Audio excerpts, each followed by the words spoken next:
Tom&Gi. Today is a bad hair day. Look at that.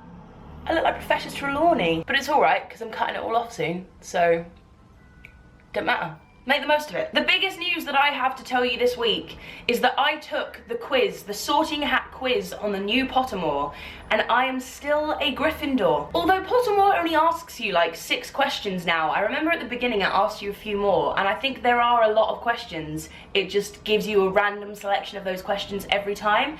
And a friend of mine, I don't know if this is naughty or not, a friend of mine has found a quiz online that gives you all of the questions. So I'm gonna answer all of the questions now and see whether I'm still a Gryffindor. I'm a little bit scared. Which of the following would you most hate people to call you? Ignorant, ordinary, selfish, or cowardly? Ordinary. If you could create a potion that would truly give you one thing, which would it be? Love, power, wisdom, or glory? I'm gonna say wisdom.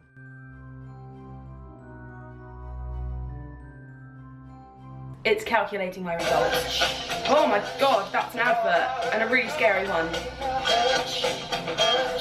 I am still a Gryffindor. Which makes me think a lot of things. Because when Pottermore first came out, I must have only been about 17? Is that right? About 17 or 18? This could mean a couple of things. Does this mean that I am so... I'm trying to talk to people here, this is very rude. Crank and wait. Does this mean that I am so sure of who I am and what I do and what I think and what I say, and have been sure for the past 5 years since I first took that test, and it's a good thing that things haven't changed because, you know, I'm very solid in who I am and what I believe? Or does it mean that I haven't changed at all and I haven't learned anything over the last 5 years? And that I'm still just stubbornly clinging on to everything I believe, whether it's true or not. Or I just took a fictional quiz about a fictional world, about a fictional book, and I'm reading way too much into it. There's also that. Today is Wednesday, as you know, because I upload on Wednesdays, apart from last week when I was a day late. But shh, won't tell anyone about that. Well, I told everyone about that, because I have a big audience who all saw me do that. But this Wednesday matinee, I have 8 people coming to watch. The closer that it gets to me leaving, which is next Saturday, more and more people are like, I'm coming to see the show! I'm finally coming to see the show! And so all of a sudden, in my last 2 weeks, I've had more people come and see the show than in the last 2 years and 8 months. Tom&Gi, you obviously know what I'm doing after Les Mis. I keep being asked by everyone, sort of, go on, just tell me what you're doing. Even at stage door, I've had people be like, go on, you can tell me, it's just us here. And I'm like, no, I really can't.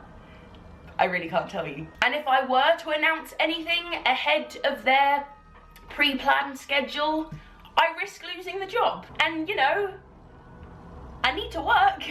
One of my little in-house, in-flat projects that I've been working on are all of the letters that I have in boxes everywhere. I wrote a little blog about this on my blog, on my Tumblr, carrie@fletcher.com. I have 2 big boxes of letters that I have accumulated over my years online and my years in Les Mis, and then I closed my PO box because I was like, maybe that's the smart thing to do. I'll close my PO box for a while until I've managed to read and reply to all of these letters, and then I'll reopen it again, and hopefully by the time I reopen it, my life will be more calm. But then Les Mis is a stage door and lots more letters came in, and I'm also very aware that the longer it takes me to reply to these letters, the longer my PO box remains closed, and I get asked like 10 times a week, when is my PO box going to reopen, or do I have like a specific date when it's going to reopen? And right now, I have no idea. I don't know, because the thought of reopening that PO box when I already have 2 massive boxes of letters frightens me quite a lot, because I live in a very small flat.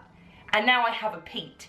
I have a big tree that lives here as well. So my favourite idea so far is making happy envelopes. Very, very much inspired by the 1 Million Lovely Letters project, which is set up by my friend Jodie Ann Bickley, who is one of the most inspirational, amazing, positive people on the planet. I thought I could put in like a little letter which is all full of like positive things, you know, maybe an inspirational quote.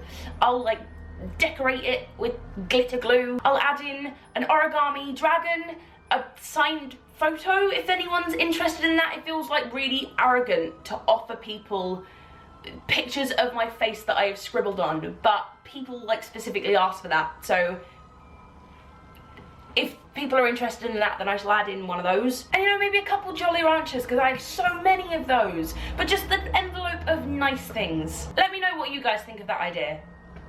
Because I know that if I had written to someone, that would be a really nice thing to receive. So let me know what you think. If you have any other ideas about what I could send to people who have written to me, let me know. If that's like, you know, a great idea, then also let me know that. Tell me in the comments. Share, talk, chat. I now need to go to work. To my penultimate Wednesday at Amos. It's gonna be a very nervous day. I have a lot of people watching. That always makes me terrified. I mean, there's a lot of people watching every night, but when it's people you know, it's different. Today I look like this, and I shall see you next Wednesday. Dear Tom